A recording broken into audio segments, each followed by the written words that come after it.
There is this very specific, almost dizzying physical sensation you get when you go back to your childhood home. Oh, yeah. You know what I mean? Like you try to sit down at your old bedroom desk and you slide into the chair, and instantly this wave of just profound disorientation hits you. Right, because you literally don't fit anymore. Exactly. The desk is exactly the same. The grain of the wood hasn't changed one bit. Those little grooves and like the carvings you nervously scratched into the corner with a compass during middle school math, they are still there. I definitely had a few of those on my desk. Right. But you have fundamentally changed. You are physically larger. Your eyes are at a completely different elevation now. So you're looking down at a surface that you used to look up at. It's a literal shift in perspective. Yeah, and the magic of that space, the deep nostalgia of it, it hasn't vanished. But your understanding of its architecture, its literal geometry, has completely shifted. You realize like, oh, wow, these drawers are actually incredibly small. You see how the legs were bolted together.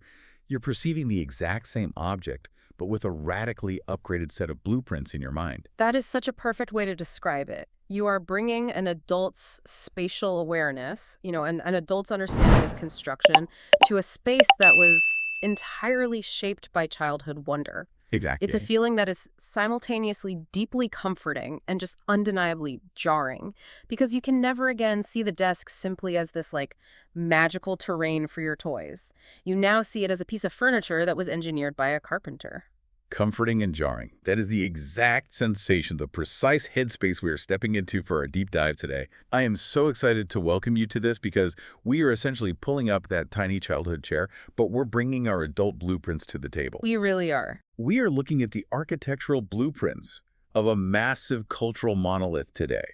We've got this huge stack of source material-specific chapter titles, incidental poems, character assessments, and logistical riddles from Harry Potter and the Sorcerer's Stone. The Philosopher's Stone for some of us, but yes, exactly. Right. But we are not here to just reminisce about the plot.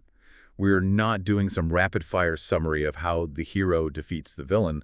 That's not the point of today's deep dive. Far from it, honestly. Our mission today is to move at an incredibly deliberate, almost painfully slow pace.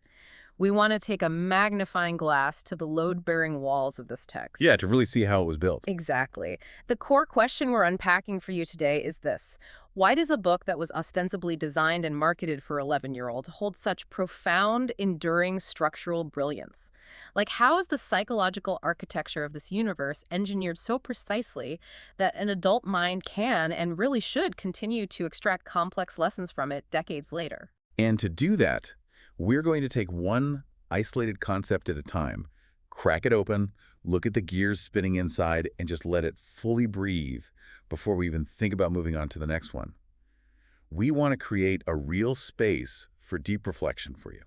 Yeah, when we examine these specific excerpts today, we are completely bypassing the overarching narrative of good versus evil. The sweeping epic just isn't our concern right now. We don't care about the final battle today. Right. We are focused purely on the foundational pillars the author embedded in the very dirt of the story to hold that massive epic up. We're looking at the breadcrumbs, the threshold warnings, the institutional humor, and the cognitive friction. It's fascinating stuff. It really is. Yeah. So let's start right at the perimeter of the property, so to speak. The very first structural pillar we're going to examine is the breadcrumb trail of the chapter titles. I love this part. Because think about it, when you read a novel as a kid, especially a really exciting one, you almost inherently skip the chapter titles, right? Oh, absolutely. They're just visual speed bumps between you and the dialogue. You just want to know what happens next. Exactly. But if you isolate them and read them in sequence, completely divorced from the text itself, this remarkable narrative progression emerges. Listen to the nouns in this specific sequence from the very beginning of the book. First, the vanishing glass. Right. Then, the letters from no one. Then, the keeper of the keys. Following that, we get Diagon Alley.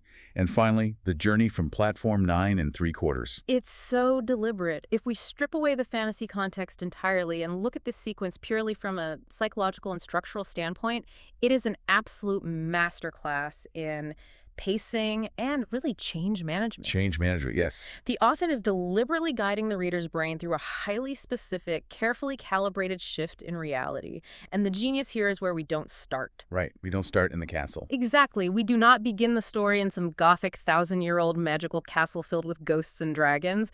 We start with the Vanishing Glass. Which, when you really stop and think about it, is such a bizarrely small anomaly to kick off a multi-billion-dollar fantasy empire. It really is. It's not an explosion. It's not a tear in the fabric of the space-time continuum. It's literally just a pane of glass at a local zoo that temporarily ceases to be there. Yeah, let's analyze that concept of the vanishing glass. A piece of glass disappearing is weird, certainly. It is an anomaly. But it is not a world-breaking anomaly. No, you could almost explain it away. Right. It does not demand that the reader abandon their understanding of physics entirely. It merely asks them to suspend their disbelief for one highly localized, highly specific incident. It is a mundane object exhibiting slightly erratic behavior. But notice the escalation in the very next title, The Letters from No One. The anomaly gets a major upgrade. It gains intent. The vanishing glass was like a physical accident. It could almost be rationalized away as a trick of the light or a weird mechanical failure. But Letters from No One introduces actual communication. It implies that the void, the no one, actually possesses agency. Exactly. The absurdity is no longer just a passive occurrence. It is actively knocking on the front door, demanding attention. And then the door doesn't just get knocked on, it gets completely kicked off its hinges by the keeper of the keys. Literally kicked in. Literally. We finally get a physical, breathing manifestation of this encroaching otherness. A guide steps into the mundane world. And pay close attention to the progression of the physical spaces and the nouns being utilized here. We go from a single pane of glass to pieces of paper, which are the letters, to a human entity, the keeper. Building up size and complexity. Yes, and then to an entire street with alley, and it culminates in an explicit piece of massive transportation infrastructure with the platform. We move from isolated, easily dismissible objects to complex geographic locations. The journey from platform 9 3/4 represents the undeniable, literal crossing of the threshold. By the time the reader reaches that platform, the transition is complete. The chapter titles alone act as a subconscious staircase for the reader. I want to pause here and put an analogy on the table because I think understanding how this pacing works is so vital for us as adults. Imagine you are standing outside a massive, sprawling, pitch-black mansion, and you were given this tiny, weak little flashlight. Okay, I'm picturing it. If the person guiding you were to instantly throw the master breaker and illuminate the grand ballroom with 100 blazing chandeliers, your brain would reject it. It's way too much sensory input. Exactly. It feels artificial, overwhelming, and unbelievable. You'd think it was a trick or a movie set. But what if you don't start in the ballroom? What if you start standing on the dark porch and you just notice a weird hairline crack in the glass of the front window? The vanishing glass. Right. Then as you lean in to look at the glass, a single letter is slipped under the door. Then a massive hand reaches out of the dark and hands you a heavy iron key. Does this meticulous, almost agonizingly slow escalation explain why this particular fantasy universe feels so incredibly grounded to the reader? It is the entire reason the suspension of disbelief holds up so well. You are absolutely right about the brain rejecting the chandeliers. Human cognition inherently resists sudden, massive paradigm shifts. We just don't like it. We really don't. If you introduce a radically alien concept too quickly, the reader, or, a human being in the real world, will reject the premise entirely just to protect their established worldview. By laying down this breadcrumb trail, the author allows the reader to accept the impossible incrementally. Because by the time we encounter chapter titles way deeper in the narrative, like Norbert the Norwegian Ridgeback or The Forbidden Forest, the impossible has been completely normalized. Right, because we were properly onboarded. We accept a fire-breathing pet dragon and a forest teeming with lethal mythological creatures because we didn't meet them on page 1. We met a piece of glass. But I have to push back here for a second, or at least ask a skeptical question. Go for it. If the author is leading us with breadcrumbs, does that mean the fantasy is basically a trick? Like, are we just being psychologically manipulated into accepting absurdity? I wouldn't call it a trick, honestly. I would call it cognitive empathy. Oh, cognitive empathy. I like that. The author fundamentally understands the limitations of the human imagination. It is a structural necessity. If you want a reader to emotionally invest in the high-stakes danger of a dragon later on, they must completely believe in the rules of the world. The slow ramp builds the foundational trust required for that belief. Trust is the key word there. Exactly. If you drop the dragon on day 1, it's cartoon. If you introduce it on day 60, after walking the reader through the alleyways and the train platforms of the world, it is a living, breathing threat. And think about how deeply applicable this is to how you, the listener, navigate your own life. When you are faced with a situation where you need to introduce a radical new idea, how do you handle it? This happens all the time in the workplace. All the time. If you are trying to convince your partner to make a massive cross-country move, or, if you're managing a team at work and you need to completely overhaul a legacy software system that everyone has used for 10 years, you cannot throw the grand ballroom lights on. You cannot drop the dragon on day 1. Because if you do, you will trigger an immediate defensive rejection. The human brain interprets sudden, massive change as a threat. Right. So you have to reverse engineer the vanishing glass. What is the smallest, most localized anomaly you can introduce to get your team curious rather than terrified? What is the first letter you can slip into the door to establish intent? You have to build the ramp.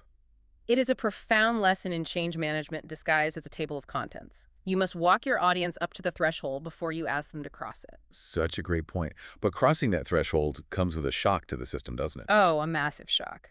Once we take that journey from platform 9 3/4 and officially leave the mundane world behind, the tone shifts violently.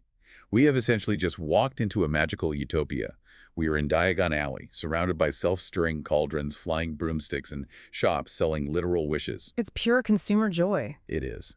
But the absolute first major institution the protagonist encounters in this new, supposedly whimsical world greets him with a severe, almost terrifying warning. Let's examine the entrance to Gringotts Bank. This is a crucial anchoring moment in the world building. Up until this point, magic has been portrayed as a liberating force, right? It's an escape from a dreary, oppressive life. But the bank recontextualizes magic entirely. I'm going to read the poem that is physically inscribed on the silver doors of the bank. It reads, "Enter a stranger, but take heed of what awaits the sin of greed. For those who take, but do not earn, must pay most dearly in their turn. So if you seek beneath our floors a treasure that was never yours, thief, you have been warned, beware of finding more than treasure there." Let us just pause and really sit with the vocabulary being deployed in those 8 lines. It's heavy. Take heed, the sin of greed. Pay most dearly, beware.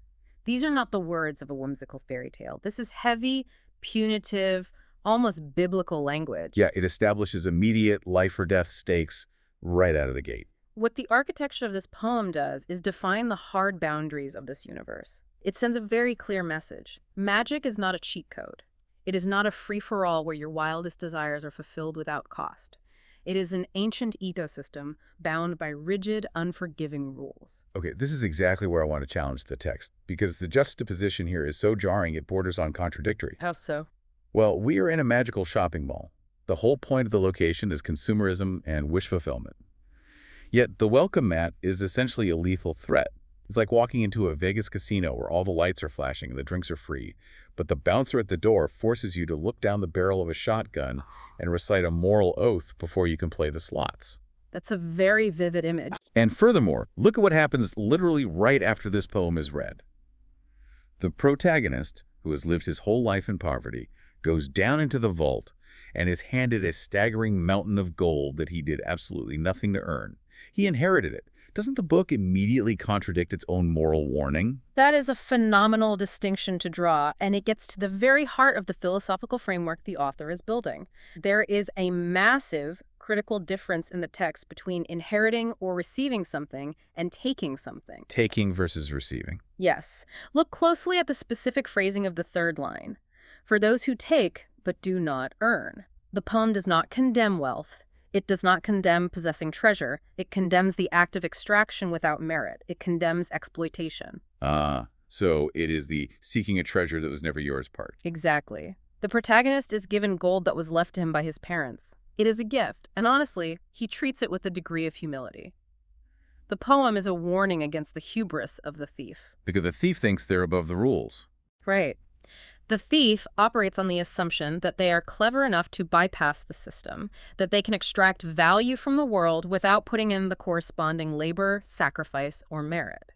This poem is a thesis statement for the morality of the entire overarching narrative. Because it foreshadows the villain. Precisely. If we step back and look at the antagonist of the narrative, what is his ultimate goal? He is seeking immortality.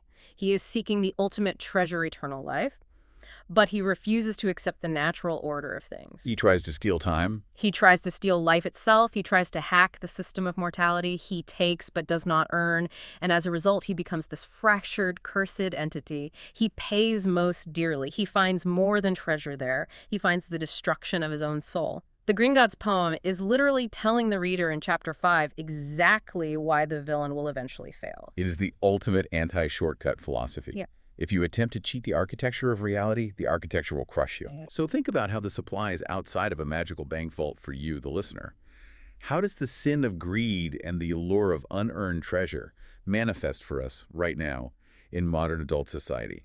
Because I feel like we are constantly surrounded by people trying to break into Gringotts. Oh, we absolutely are. The desire to bypass the toil is a fundamental human flaw. We see it in the cultural obsession with get-rich-quick schemes, in the rampant proliferation of cryptocurrency scams. Well, the crypto scams are a perfect example. Right. And in corporate fraud, where executives manipulate quarterly earnings to extract massive bonuses they didn't actually earn. We even see it on a micro level in the endless search for the ultimate life hack. Like the biological shortcut to perfect health without ever having to diet or exercise. Exactly. Or the AI tool that will write your entire novel for you so you don't have to face the agony of the blank page. We just want the treasure without swinging the pickaxe. And the warning of the poem remains terrifyingly applicable. If you seek a treasure that was never yours, if you try to take without earning, you will inevitably find more than treasure there. You will encounter dark, unexpected consequences. The psychological toll is huge. The psychological toll of unearned success is staggering. It manifests as severe imposter syndrome, profound paranoia, and a brittle foundation that just collapses the moment real adversity strikes. Because the foundational skills were never actually developed. The shortcut is almost always a trap. The structural integrity of your life requires you to actually do the work. It's a beautifully grim lesson. But thankfully, the wizarding world is not composed entirely of grim warnings and punitive moral philosophy. No, if it were, it would be an incredibly oppressive book to read. Right. The author brilliantly balances the heavy granite pillars of Gringotts with these incredibly quirky, deeply human moments of absurdity. Let's pivot to the humor of magic, because our notes highlight two distinct examples of magical verse that serve as the exact polar opposite to the bank's warning. The contrast is so essential for world building. If Gringotts establishes the lethal consequences of magic, the humor establishes its domesticity and its humanity. We have two key examples we want to look at: a fake spell attempted on a train and the official anthem of the Magical Academy. Let's look at the fake spell first. So, two 11-year-old kids are sitting on a train, and one attempts to turn his pet rat a different color. He pulls out his wand, clears his throat, and confidently recites, "Sunshine, daisies, buttermellow, turn this stupid fat rat yellow." Unsurprisingly, nothing happens. But the structure of the spell itself is fascinating. It really is. If you analyze the cadence and the imagery of those lines, it completely lacks the phonetic structure of the actual Latin-based incantations used later in the text. It does not sound like ancient, powerful magic. No, it sounds exactly like a nursery rhyme. Exactly. It's toddler magic. It's counting toes and singing about flowers. Which highlights the absolute pristine innocence of the characters at this stage in the narrative. The imagery is remarkably soft. Sunshine, daisies, butter. These are safe, pastoral, domestic concepts. By including this failed childish spell, the author is showing us that magic in this universe is not exclusively the domain of elite scholars locked in tall towers reading ancient tomes. Magic has a folk culture. It has a domestic, hand-me-down, childish element to it. It makes the magical world feel lived in and fundamentally human. But wait, let me ask you this. If magic is as dangerous as the Gringotts poem just told us it is, why would parents let their kids run around reciting fake, harmless spells? Does the inclusion of this goofy placebo magic undermine the actual threat of the world? I would argue it enhances the threat by providing a baseline of innocence to contrast against. Oh, interesting. You cannot understand the devastating impact of a lethal curse later in the narrative if you haven't first seen the harmless, naive belief that magic is just about making a rat turn yellow. It lulls the reader into a false sense of security, much like the characters themselves. That makes a lot of sense. It grounds the characters as actual children before they are forced to become soldiers later on. And that sense of disarming humor carries right over into the institutions themselves. Which brings us to the actual school, Hogwarts. Yes, the school. This is presented as the premier magical academy in the world. It is a 1,000-year-old castle. And yet, what is their official school song? I'm going to read a stanza from the text. Just listen to the absolute absurdity of these lyrics. Hogwarts, Hogwarts, what are you, Hogwarts? Teach us something, please. Whether we be old and bald or young with scabby knees, our heads could do with filling. With some interesting stuff. For now they're bare and full of air, dead flies and bits of fluff. The deliberate subversion of expectations in this song is a stroke of architectural genius. Think about the cultural context of a historic British boarding school. The prevailing real-world archetypes are places like Eton, Harrow, or Oxford. Right. You expect Latin mottos etched in marble, somber choirs, singing in perfect harmony, strict uniforms, and this atmosphere of oppressive, exclusive elitism. You expect a culture that demands you prove you are worthy of breathing their air. Exactly. The architecture of those real-world institutions is designed to intimidate. It is designed to make the individual feel small and the institution feel infallible. But the Hogwarts song completely dismantles that architecture of intimidation. It is profoundly egalitarian. It explicitly states that the school's purpose is to teach everyone, whether we be old and bald or young with scabby knees. And I can't get over the line about the dead flies. For now, they're bare and full of air, dead flies, and bits of fluff. Imagine an Ivy League university forcing its incoming freshman class to stand up and sing a song, admitting that their brains are currently filled with rotting insects and lint. It is so funny, but it's also an incredible leveling mechanism. It forces a moment of profound cognitive humility. It strips away the ego completely. It doesn't matter what famous wizard family you come from or how much gold you have in your Gringotts vault. The song requires you to admit that you don't actually know anything yet. By wrapping this admission of ignorance in a ridiculous, chaotic melody, the author disarms the reader. The intimidating 1,000-year-old castle suddenly feels endearing, accessible, and safe. Teach us things worth knowing. That is the core plea of the song, and it is so beautifully simple. It's an invitation to embrace curiosity without losing your sense of playfulness. It removes the paralyzing fear of failure. If the baseline assumption is that your head is full of fluff, then every single thing you learn is a victory.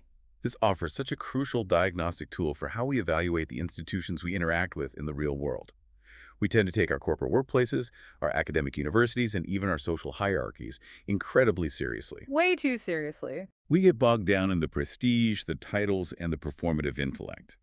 The Hogwarts song serves as a reminder that the core purpose of any institution of learning or growth should simply be to teach us things worth knowing. Great. If a workplace environment entirely lacks a sense of humor, if the leadership lacks the self-awareness to admit that sometimes they are just making it up as they go, it becomes a rigid, terrifying place. You need the strict, unforgiving rules of Gringotts to maintain safety and integrity, but you absolutely must balance that with the scabby knees and dead flies of the school song. Without that humility, an institution becomes a prison. The balance is everything, but, to learn those things worth knowing and to figure out how you fit into that balanced ecosystem, you must first confront exactly who you are. You have to submit to an assessment. Which brings us to arguably the most massive structural pillar in our entire analysis today. We are moving from the humor of the courtyard directly into the intense psychological scrutiny of the Great Hall. Let's look at the famous psychological assessment. The sorting hat. The sorting hat. The sorting hat sequence is the psychological anchor of the entire narrative framework. It is the exact moment the internal mechanics of the characters are laid bare. I am fascinated by this sequence. The text provides the hat's introductory song, which carefully, methodically outlines the 4 distinct houses. I'm going to read through the specific descriptions because the vocabulary the author chooses here is deeply intentional. Yes, the words matter here. First, the hat describes Gryffindor. Where dwell the brave at heart, their daring nerve and chivalry set Gryffindors apart. Then it moves to Hufflepuff. Where they are just and loyal, those patient Hufflepuffs are true and unafraid of toil. Next is Ravenclaw, If you've a ready mind, where those of wit and learning will always find their kind. And finally, the notorious Slytherin. Those cunning folk use any means to achieve their ends. We need to deeply unpack the psychological profiling occurring in this scene. Before the hat even begins to describe the virtues of the four houses, it establishes a terrifying premise. The hat sings, "There's nothing hidden in your head the Sorting Hat can't see." It is the ultimate invasion of cognitive privacy. It introduces a state of profound, inescapable vulnerability. These 11-year-old children are standing in front of hundreds of their peers, and an ancient, sentient artifact is placed on their heads to look directly into their subconscious. That is terrifying for an 11-year-old. But pay close attention to the criteria of the categorization. The hat is not sorting them based on their raw magical power. It is not sorting them by their bloodline, their financial status, or their physical prowess. It is categorizing them entirely based on their fundamental values and their innate character. I have a massive structural question about this, and honestly, it's something that has always bothered me when I reread this book. Okay, what is it? If the hat instantly sees everything hidden in your head, and it categorizes you based on these intrinsic traits, is it basically just a magical algorithm? It feels exactly like a fantasy version of a Myers-Briggs assessment, or maybe the ancient theory of the four humors. But my pushback is this. If the hat is simply reading your innate, unchangeable traits, where does free will come in? That's the big question. Is the hat deterministic? Let's look at the description for Slytherin. Those cunning folk use any means to achieve their ends. If you tell an 11-year-old child that they are cunning and will use any means, doesn't that become a dark, self-fulfilling prophecy? Are they doomed to become villains simply because they're ruthless? That is the brilliant, agonizing tension at the core of the Sorting Hat. You are hitting on the psychological concept of labeling theory, the idea that people's behavior is influenced by the terms used to describe or classify them. Right. But let's look at the actual text. Use any means to achieve their ends. In a vacuum, entirely divorced from the actions of the villain in the story, ambition, cunning, and resourcefulness are not inherently evil traits. They are survival traits. Exactly. Many highly successful, innovative leaders in the real world operate with a significant degree of Slytherin pragmatism. They are aggressive problem solvers who refuse to be constrained by traditional methods. The danger does not lie in the trait itself. The danger arises when that ambition is completely unchecked by the balancing forces of the other houses. I see. When cunning operates without Gryffindor's chivalry or without Hufflepuff's foundational loyalty, it metastasizes into tyranny. Okay, I see that. Because if you are unafraid of toil, like a Hufflepuff, you can achieve your ends without needing to use any means. You just put your head down and outwork the competition. But if you lack that capacity for toil, you look for the shortcut. You look to steal the treasure from Gringotts. The Sorting Hat represents the eternal tension between innate psychology, what the hat literally perceives in your neural pathways, and personal choice, which is how you elect to act upon those raw ingredients. Traits versus choices. Right. The hat diagnoses your baseline. It tells you what tools are sharpest in your mental toolbox. But as the overarching narrative violently reinforces again and again, it is our choices that show what we truly are, far more than our abilities. So let's turn this inward for you listening. Think about your own internal architecture. Which house do you fundamentally value most? I'm not asking which house has the coolest aesthetic or which color scarf you prefer to wear in the winter. I am asking a deeply diagnostic question. When the pressure is on, when a crisis hits your life, which of these four core traits do you instinctively prioritize? It's a tough question to answer, honestly. It is. Do you lean on daring and nerve, charging the problem head on? Do you rely on your steadfast loyalty and your willingness to just grind through the unglamorous toil until the storm passes? Do you retreat to your intellect, trying to outthink and out-research the problem with wit and learning?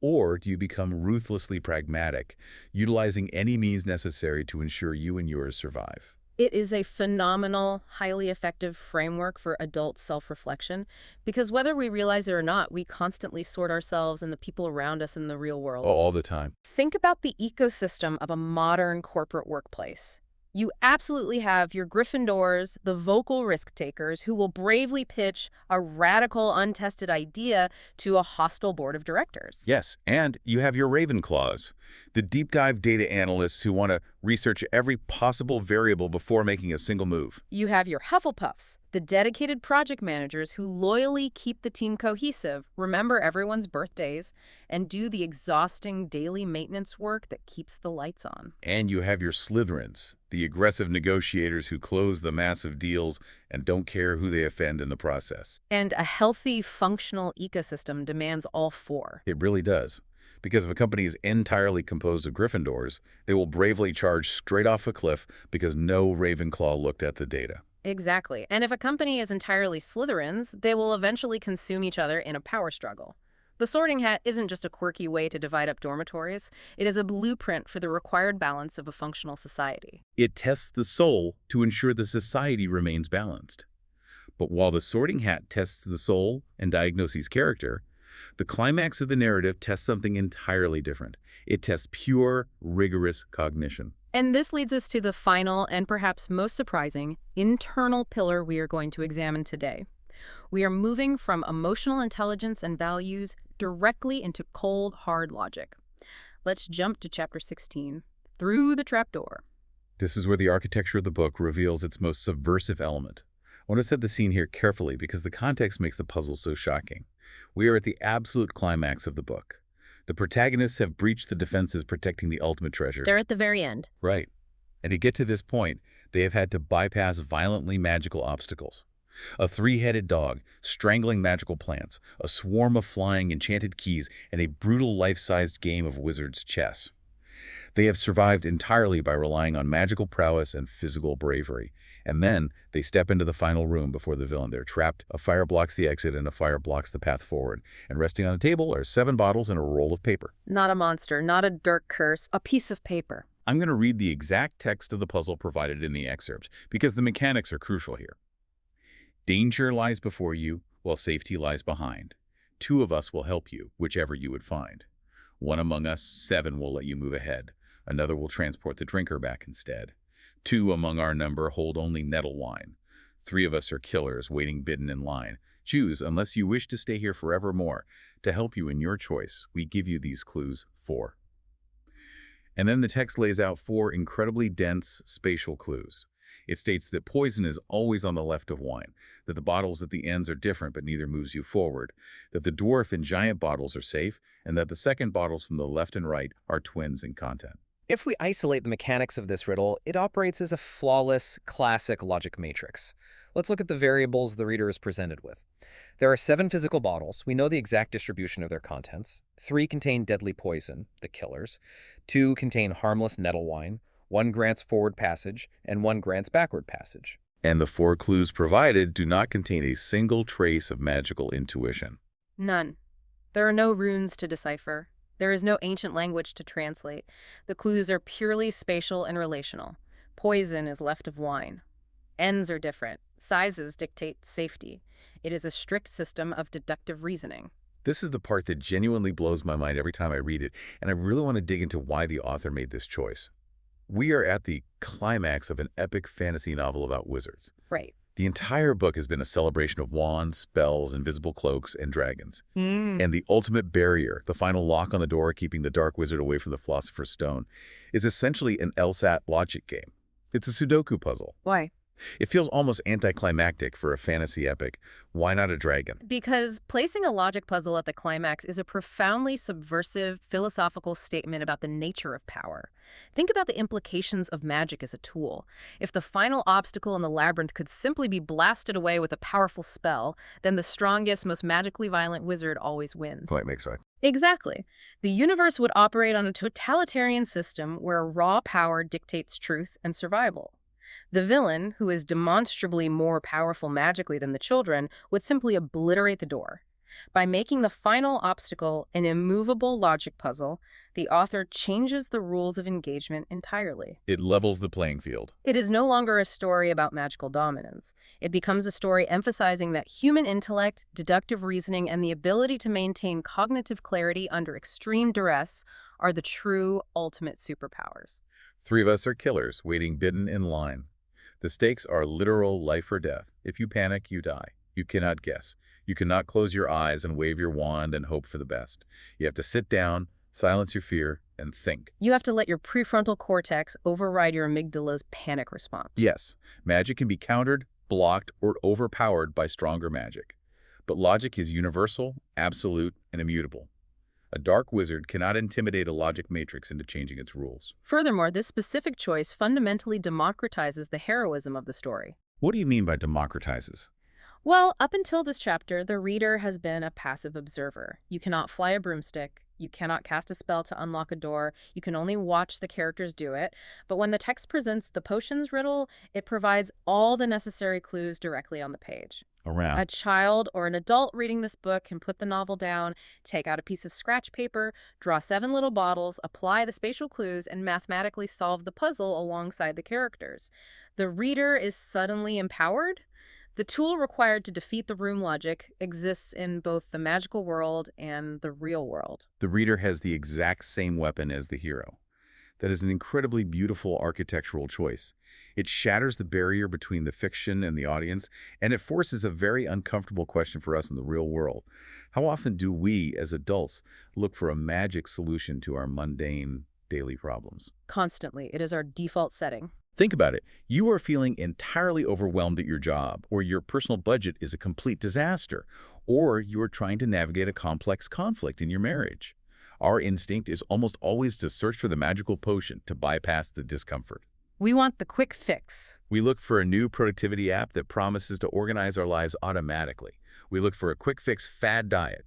We scroll social media looking for a 30-second life hack that will suddenly cure our anxiety. We want the nursery rhyme spell. We want to wave a wand and turn the fat rat yellow without actually understanding the anatomy of the rat. Yes, but the universe doesn't care about your wand.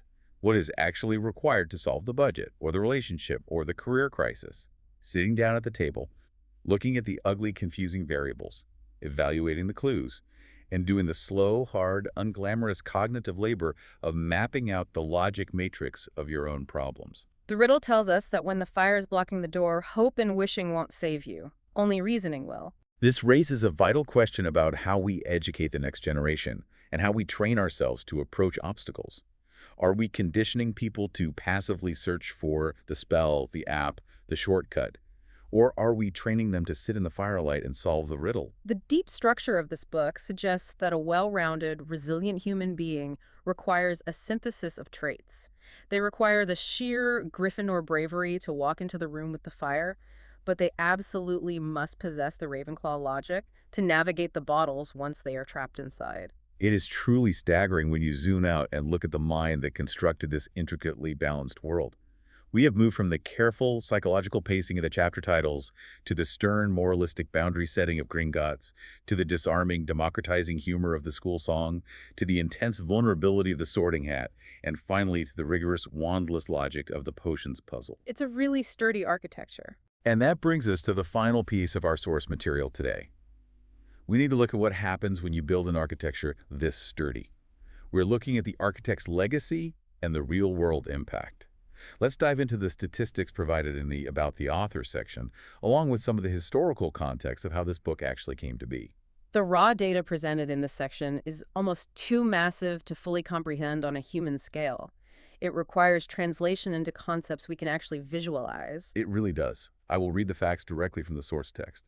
The series has sold over 450 million copies worldwide. It has been translated into 79 distinct languages. It spawned an empire of 8 blockbuster films. And the architecture didn't stop with the core narrative.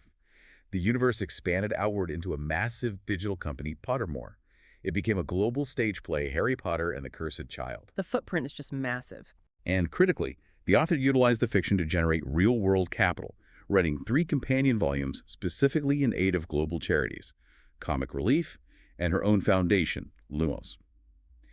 The text also notes she's written an adult novel, The Casual Vacancy, and a highly successful series of crime novels under the pseudonym Robert Galbraith. Let us synthesize what those numbers actually represent. Selling 450 million copies is not merely a publishing success story.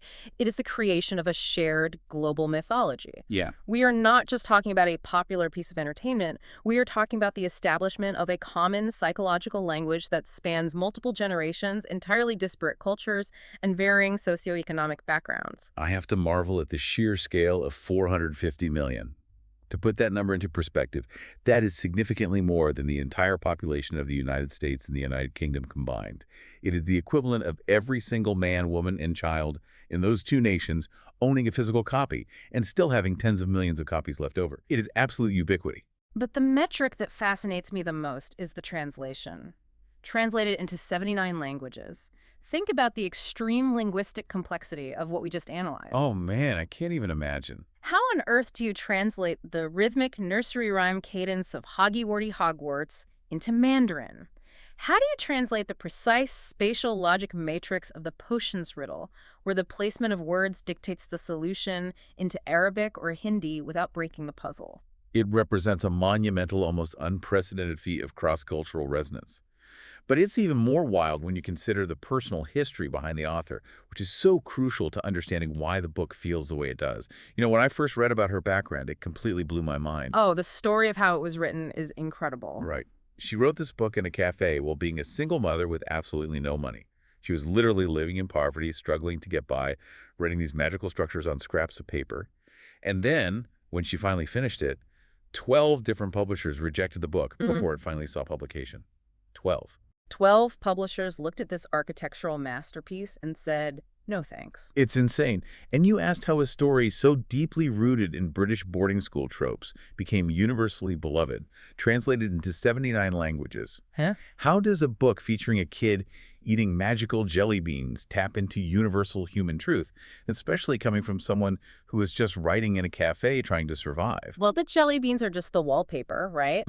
Every culture on the planet understands the destructive nature of the sin of greed and the allure of unearned wealth, which is the warning of Gringotts, a warning that probably felt very real to a single mother struggling with poverty. Oh, absolutely. Every culture on the planet understands the deep, agonizing psychological desire to figure out where you belong and who your true peers are, which is the exact function of the sorting hat.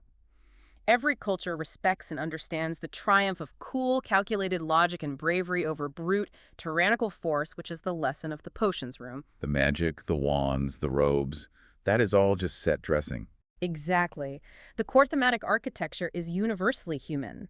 That is why it effortlessly transcends geographical and linguistic borders. It's why those 12 publishers missed the mark so badly, they probably only saw the wallpaper. That makes perfect sense. The emotional blueprints are identical no matter where you live. And speaking of the real world, I want to highlight the author's deliberate structural choice to use this massive mythological platform for tangible, real-world impact. The text specifically mentions her companion books written in aid of comic relief and limos. She built a fictional universe with careful, deliberate rules, and then she leveraged the immense financial gravity of that fictional world to literally change the physical world. It's amazing. She materialized funds to pull real children out of institutionalized care through Lumos, the fiction-altered reality. And we also see her continuing to stretch her own cognitive boundaries. The source text mentions her writing crime novels under the pseudonym Robert Galbraith. I love that pivot for her. Right. Think about the fundamental architecture of a crime novel. It is the ultimate logic puzzle. An entire murder mystery functions exactly like the Chapter 16 potions riddle, just expanded over 400 pages. That's so true. The clues are laid out, the killers are hidden among the innocent, and the detective and the reader must use pure deductive reasoning to solve the matrix. It demonstrates a mind that is continually obsessed with structure, the careful placement of breadcrumbs, and the triumph of logic. It all connects perfectly. It is all about building the ramp, leaving the breadcrumbs, and trusting the audience to solve the puzzle. So for you, listening to this deep dive right now, I want to remind you of the sheer transformative power of imagination when it is coupled with rigorous structure.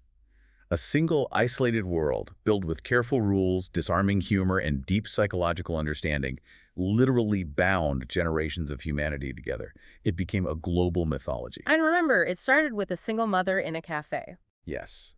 Now, you are probably not going to write a novel that sells 450 million copies.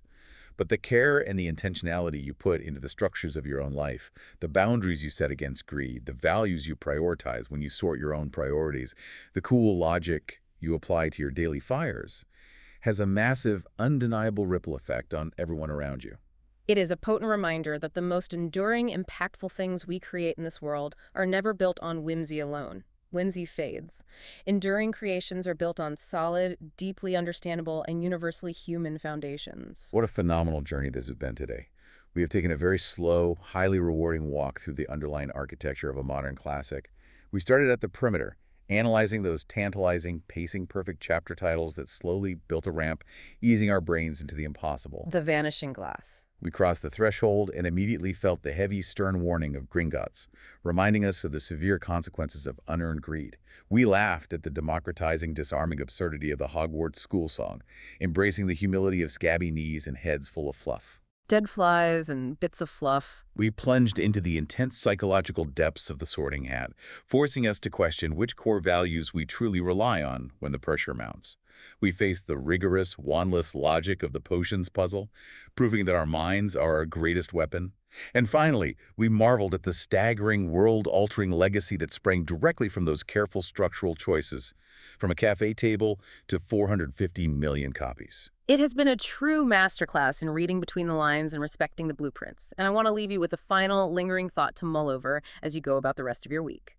We have seen how successfully navigating this particular universe requires both the joyous whimsy of magic and the cold, hard, unyielding structure of logic. You need both. You do. As you face your own challenges in the days ahead, ask yourself, are you relying entirely too much on the magic of hope, luck, and easy shortcuts to fix your problems? Or, conversely, have you become so rigid that you are ignoring your own intuition, your humor, and your playfulness in favor of pure, cold logic? Look closely at the lineup of variables in front of you. Where is your personal nettle wine, your safe harbor, your moment of rest hiding among the poisons and the pressures of your daily life? Finding the nettle wine among the poisons, I absolutely love that. Thank you so much for pulling up a chair and joining us on this deep dive.